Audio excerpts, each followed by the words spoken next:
morning! Maaga pa akong naglakad ngayon. Medyo makulimlim ang panahon at mas malamig compare yesterday. Kahapon 9 degrees, ngayon 4 degrees at this moment. Kaya tara na po, samahan niyo akong maglakad ngayong araw na to at tingnan natin kung saan tayo mapapadpad ng ating paglalakad. Kahapon pala yung nalakad ko, almost parang 7,000 steps yung nalakad ko kahapon. Hindi na ako nakapaglakad nung hapon at na busy ako sa panunood ng Korean drama. Ayun, kaya ngayon bawi ako ngayong araw na to. Medyo malayo itong pupuntahan ko na lugar. May lakad si Miles. Enough up niya ako dito sa walking trail. So, ako lang ngayon ang maglalakad mag-isa. Pero, madami namang tao dito na naglalakad. At saka, marami naman akong kasama. Mga nature sa aking kapaligiran. Kaya po, tara! Lakad po tayo! Ito po ay cattail. So, pwede mo po itong magamit pag gawa ng fire as a starter. Ayan. Madami ditong makikita. Kaso, sa part na to actually, yung may mga survival na ikaw na makikita at magagamit kung maghahanap ka. Ayan, may mga geese din dito na naglalakad. Pwede mo rin yan i-hunt, kaso nasa park bawal. Pero pag hindi siya sa park, November yata yung hunting season ng geese dito sa Canada. Ito naman ay pussy willow. So yung buds nito, pwede mo rin itong kainin. Nanood kami sa ng Survivor manong nasa Atlantic yata. Ayun siya. Ito yung isa mga food na kinain niya. So ayan. Pero nag-bloom na sila ngayon.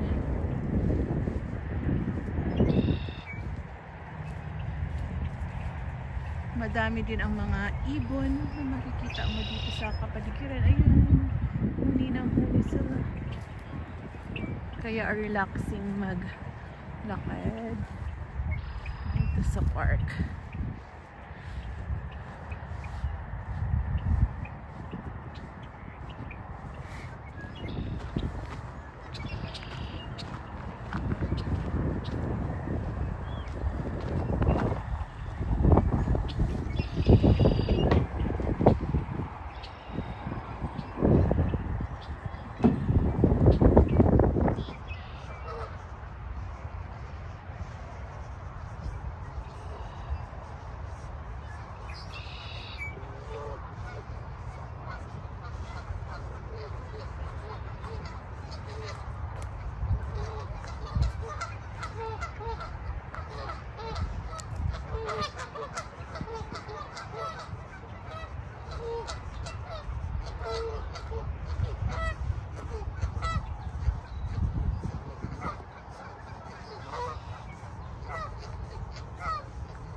So, ito po ang walking trail na binabaybay ko is sa Lidok Golf Club side na walking trail.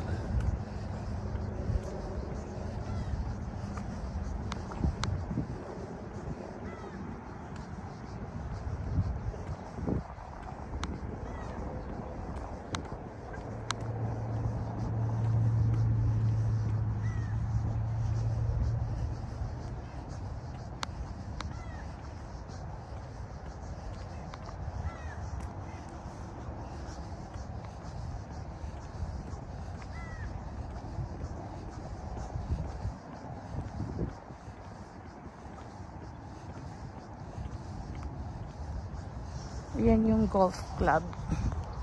Ang ganda.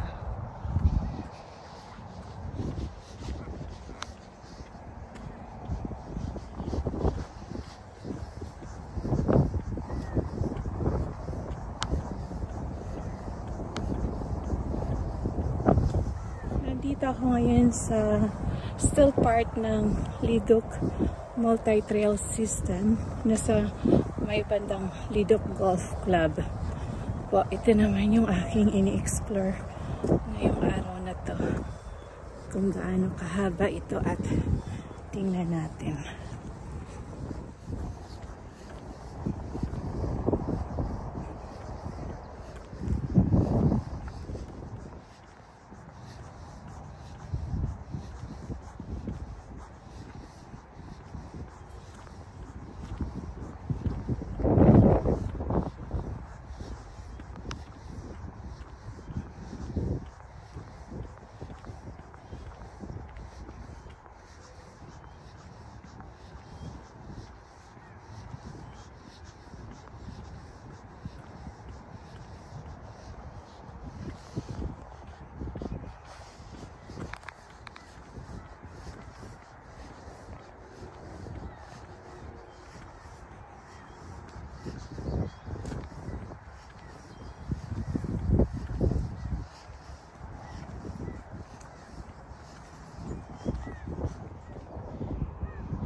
Malapit nang matapos itong area na to na walking trail ng golf club. Ayan. So hindi ko alam kung after nitong sa golf club kung ano namang pangalan ng trail. Pero may nakita akong dalawang nagwo-walking na diretso sila sa paglalakad. So titingnan ko kung ano ang meron dito sa dulo. Ah, farm area. Farm area pala. Ayan. So dito ko nakita na naglakad yung dalawa kanina. Sundan ko lang to. Tingnan ko kung saan ako pwedeng bumusot para ma-discover naman natin itong bagong trail. Hindi naman nakakatakot at may mga bahay naman, pero mukhang bagong development ng subdivision.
Ay, akala ko hindi ko na matatagpuan yung aking way pa uwi.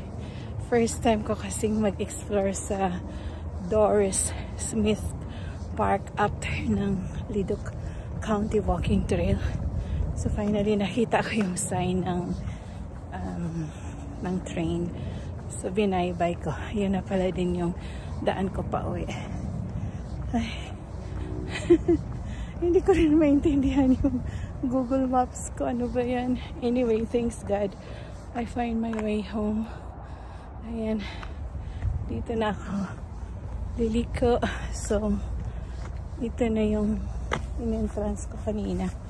Yung train station. Yung Canada Freight Train. So, ayun po. So far, 6 kilometers pa lang yung nalakad ko sa dami kong nilakad. 6 kilometers pa lang pala yun. Ano ba yan? Kailangan ko pang maglakad ng 4 pa na kilometers para ma-accomplish ko ang aking 10 kilometers goal.